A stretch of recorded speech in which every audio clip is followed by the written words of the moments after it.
দুরন্ত টিভি এটি নির্ভরযোগ্য মিডিয়া, সত্য সন্ধানের প্রতীক। ভাই আমি যে সময় আমার কোর্টে উঠাইবো, তারপরে আমার একটা কথা আছে। আমার যেমন তিলে তিলে শেষ করছে, ওরে আমার আবার একটা পুতা দিবেন, ওরা আমি পুতা দিয়ে শেষতে চাই। এই আমার আত্মায় শান্তি পাবো, নাহলে আমার আত্মায় শান্তি পাইব না। রাজনীতি করছেন আপনারা। এখন আমার বোন আসিয়া ধর্ষণের শিকার, তাকে নিয়েও কি আপনারা রাজনীতি করতেছেন? এখানে একজন ডক্টর এসে আমাকে ভেতরে নিয়ে যেতে চায়, সেটাও নিতে দেওয়া হয়নি। এই প্রাণটা আশঙ্কাজনক অবস্থায় আছে। আমার যে বোনটা জীবনের সাথে লড়াই করছে, আপনারা কি তাদের সাথেও রাজনীতি করতেছেন? তাকে ব্লাড দিতে হবে বি পজিটিভ, যেহেতু আমার ব্লাড গ্রুপের সাথে মিলে যায়। আপনারা জানেন আজকে আমাদের ছাত্র সংসদের, বাংলাদেশ গণতান্ত্রিক ছাত্র সংসদের একটি প্রোগ্রাম ছিল নারী দিবসকে কেন্দ্র করে। আমরা সেটা ক্যান্সেল করে আমি ঢাকা মেডিকেলে যাই ব্লাড দেওয়ার জন্য। কিন্তু আইসিইউর সামনে যখন আমি আর রিপ্তি আপু যাই, আমরা যখন বলি যে ওকে ব্লাড দিতে হবে, আমরা এসছি ব্লাড দিতে, তখন ঢাকা বিশ্ববিদ্যালয়ের ফজলুল হক মুসলিম হলের রকি নামের একজন বলে যে ব্লাড দেওয়ার প্রয়োজন নেই, ডোনার আছে। তখন আমি তাকে বারবার বলি আমি চলে আসছি, আমি ব্লাড দিব। সে বলে আমাদের পুরুষ ডোনার আছে, আপনার দিতে হবে না।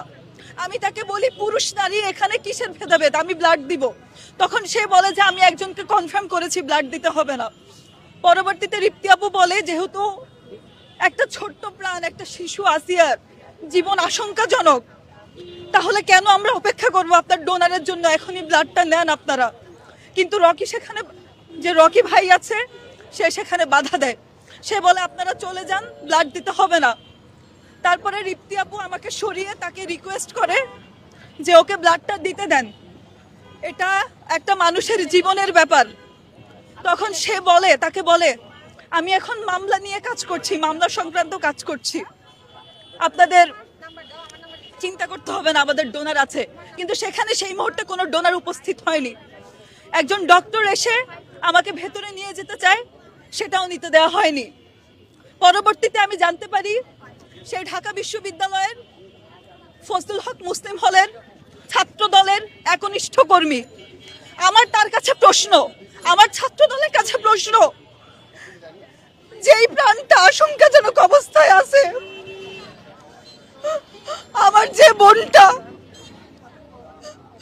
জীবনের সাথে লড়াই করছে, আপনারা কি তাদের সাথেও রাজনীতি করতেছেন?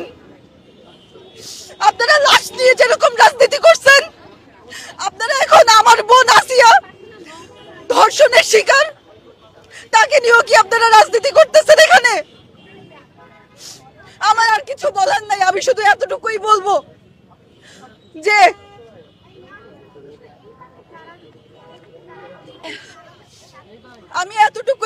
যে আজকে যদি আসিয়ার প্রাণের যতটুকু বেঁচে থাকার যতটুকু সম্ভাবনা ছিল, ব্লাড দিতে দেরি হওয়ার কারণে বা তাদের যে ডোনারকে তারা ফিক্স করে রেখেছে সে আসতে দেরি করার কারণে যদি অনাকাঙ্ক্ষিত কোনো ঘটনা ঘটে, আমি সেক্ষেত্রে তাদেরকেও দায়ী করব।